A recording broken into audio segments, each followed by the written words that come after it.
when I started on the show here 30 years ago, and for the first 2 decades after that, one of the big pariahs on the college campus was they were getting college kids in credit card debt.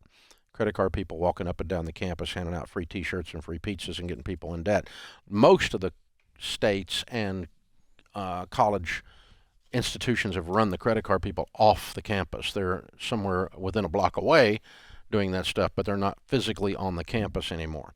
But we've decided to replace that with stupidity on steroids. Hey, this is way worse. This man. is way worse. This activates a whole bunch of other stuff. It's cray-cray.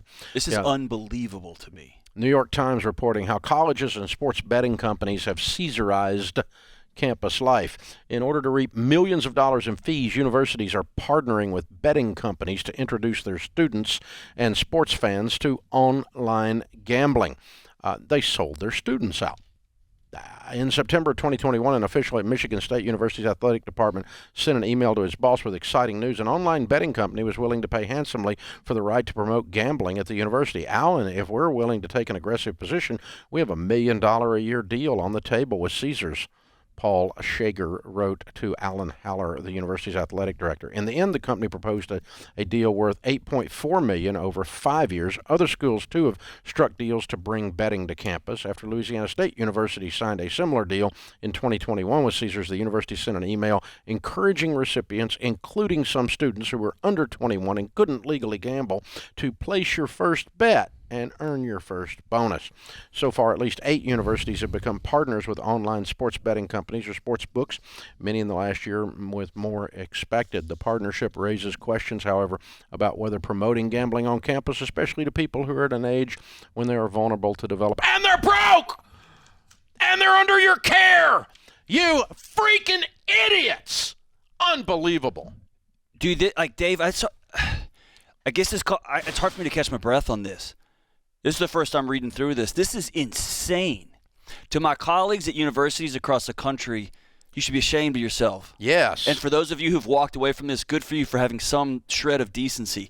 This is, God almighty, dude, the number of gambling addicts and this causes so much madness downstream for a couple of short-term bucks on the front end. It's disgusting.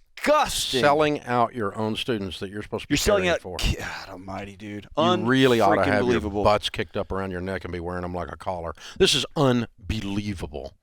This is unfreaking believable. LSU, you ought to be ashamed of yourself. Michigan, you ought to be ashamed of yourself. Raised questions about whether promoting gambling on campus, especially to children, people who are vulnerable, fits the mission. I'll answer it. No. There's not a question about it. This guy says it just feels gross and tacky for a university to be encouraging people to engage in behavior this addictive and very harmful, said Robert Mann, an LSU journalism professor. Thank you for standing up to your own university. Wow. Unbelievable. My university years ago, I took them to task, University of Tennessee, on the air because they sold out to a credit card company. Sold everybody's list, all the alumni, all the students, and big-time check. Got a big-time check.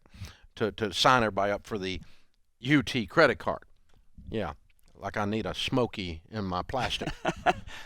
Well, hey, piss me off, man. I've struggled for years. That cost them a little bit of a donation or two. I've struggled for years with colleges who saddle up to alcohol companies when alcohol is so destructive across a college campus. And I've been all over the country having these conversations with campus life leaders and college presidents, everybody. This is, I think, worse. Let me just tell you, here's the numbers. The number one addiction in North America today is not drugs. It's not alcohol. It's online porn. That's right. By far. Online porn generates more revenue than all professional sporting put together. The number 2 addiction in North America today, and fastest growing addiction in North America today, gambling, online gambling. And it's saddled in, it starts with the sports betting as a gateway drug.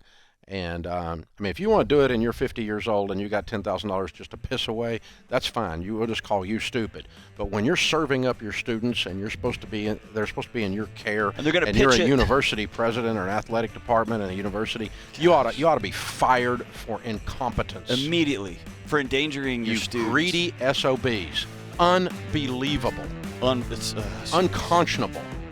Unbelievable. Yeah, Caesar this. Oh, my God. This is The Ramsey Show.